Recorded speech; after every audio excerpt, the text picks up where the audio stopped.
and I think it leads through maybe to what is the predominant purpose of the motion, is the appalling absence from it of any acknowledgement or recognition of the hugely dedicated work of those who keep our schools going. As a chairman of a Board of Governors, I know just what the last year has been like for staff and for not just teaching staff, but for all staff. And yet here we come to debate this issue, and not a word in this motion of recognising the sacrifice and the efforts made. Yes? I'm grateful to the member for giving way, and I've sat through the entirety of this debate. Has the member also noticed that the one thing that has been absent from all of those arguing in favour of this motion is any notion of how much this will cost the department should it become policy? Member hasn't taken a minute. I will come to that.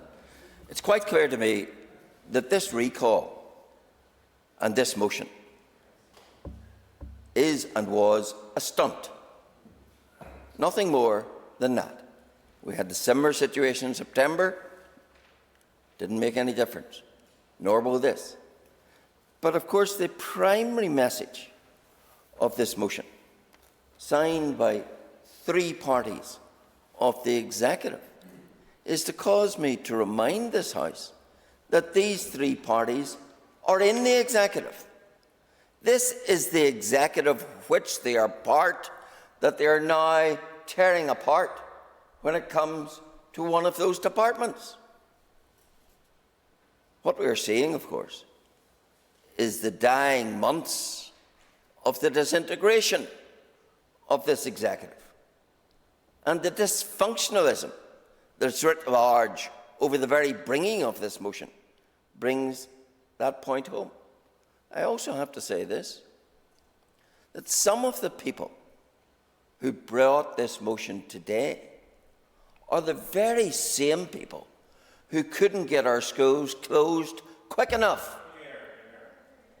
who campaigned and lobbied and agitated to close the schools,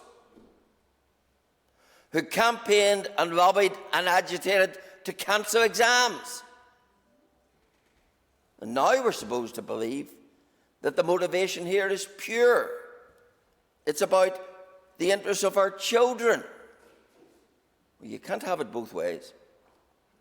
Just as Mr. Sheehan couldn't have it both ways the other morning on Good Morning Ulster, when he boldly asserted that the Finance Minister was ready to pay whatever it took to provide these filtration systems, and then within 60 seconds had vote fast to say, no, no, no, I can't say that.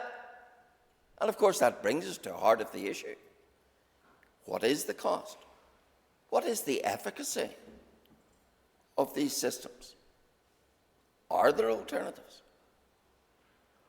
Where does it fit in the context of how many school children are in fact being hospitalised with COVID? Because I notice, for example, our ICU levels are static, essentially, despite the rise in transmission. And I think it is common case that the symptoms within the school age limit are, thankfully, relatively modest. But what is the cost? Who is going to pay for it? How is it going to be paid? Because we have a finance minister who's told the education department for the next 3 years it's a 2% cut. And then we have the party of that minister saying, go find the money to pay for these things. And as someone pointed out earlier, once you establish this precedent within school workplaces, won't the same demand be logically made for every workplace? And what is that costing?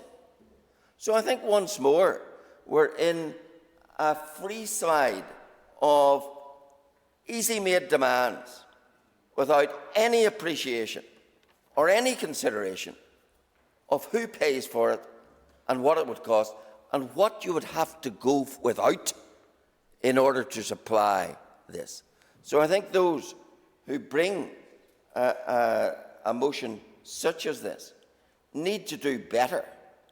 They need to come with a reasoned, costed argument as to how, if we do this, we're going to pay for it, what the knock-on consequences are, rather than simply say, this is what we want, somebody else go and do it.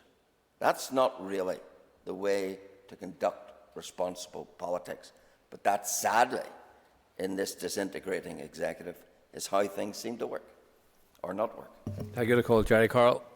Thank you, Mr. Speaker. To say that the Minister has managed COVID in schools abysmally would be to put it mildly. Week after week, we're hearing of rising cases of COVID in schools, teachers and workers having to isolate as COVID spreads throughout our schools, pupils having to withdraw from school and isolate